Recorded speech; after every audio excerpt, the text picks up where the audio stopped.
overcome in her life. Let's bring that to you right here on News Now from Fox. To AZAM.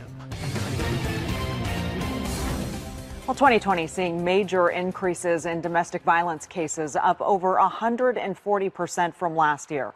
And domestic homicides have more than doubled. Family members taking to social media to honor those victims. 94% are women. And we introduce you to a local woman to shed some light on the common question, why didn't she just leave?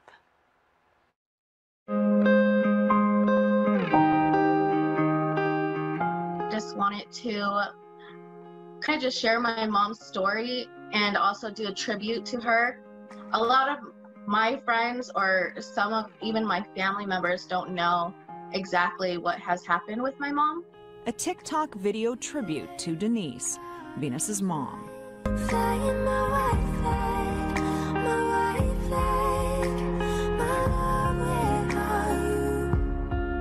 Quite a bit of people messaged me on TikTok. Some of them were saying that they were in a domestic violence relationship that they were trying to get out of. According to the National Coalition Against Domestic Violence, it's about power and control. But time and time again, many people ask the same question of victims. Why does she allow him to abuse her? What did she do to be abused? And why doesn't she just leave? Author Rachel Lewis Snyder, in her book No Visible Bruises, writes control runs the gamut from access to money to food and transportation, how they dress, clean, cook, or perform sexually, saying victims of this coercive control are like passive hostages in their own homes. I was shot November 4th, 87, and I was domestic violence. My husband used to hit me. I used to work for a judge.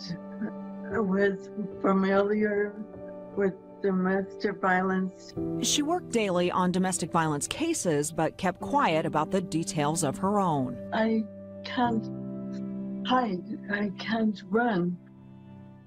I need to get out of this, but I can't do nothing. She worked for the Mesa courts, had the support of colleagues and co-workers, law enforcement by her side, but he didn't want to let her go. He threatened to harm my mom and dad, so I came back.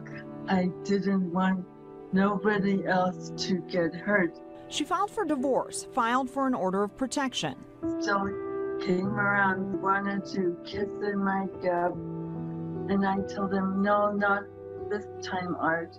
I want a divorce. Just let me go. He told me, if I can't have you, nobody will, and pulled out a gun. He shot her in the head and killed himself. Denise, pregnant, bleeding. She wasn't found until the next day, next to her dead husband. Her daughter Venus, just 2 years old at the time, still by her side. So she was in a coma for several months. She had to learn how to read and write again. They told her she would never walk again. Denise is paralyzed on her right side, legally blind and deaf in her right ear. That moment that she got shot, she made that decision not to leave me with my dad. And to me, like, she gave me a second chance to live because she didn't desert me. She's my hero. 72% of all murder-suicides involve an intimate partner. 94% of the victims, female. Denise's recovery long, and she did eventually graduate from Arizona State University with her bachelor's degree, and now advocates on behalf of victims, giving them advice and hope. Don't give up and seek help. Don't be afraid to share what is going on. And Denise is helping us ask better questions of abusers rather than blaming their victims.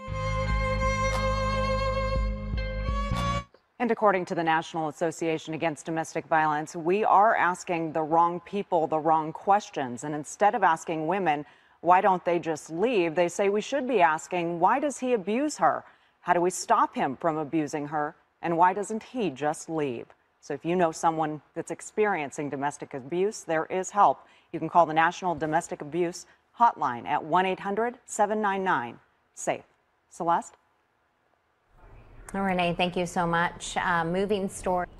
Yeah, what a moving story there indeed there. Thanks for Renee Nelson for that update there on that woman that defied all the odds there and survived that horrible, horrible situation that she was in right now. Okay, let's continue on to bring you the very latest here on News Now from Fox. I'm just getting this update out of Illinois. I want to give that to you. We're expecting a little bit later in the afternoon to get an update on Illinois and the very latest on COVID-19. But here are the numbers that they are reporting right now, and it's a record. Unfortunately, it's the records that you don't want during a pandemic, and it is 15,415 additional cases that Illinois is reporting today there. So that is a new record. Unfortunately, not the records that we want at all right now. And then 27 new deaths, unfortunately, right there. So it looks like just yesterday, the governor there of Illinois really just putting it out there that he is getting close, very close to putting another lockdown on the state. We saw the city,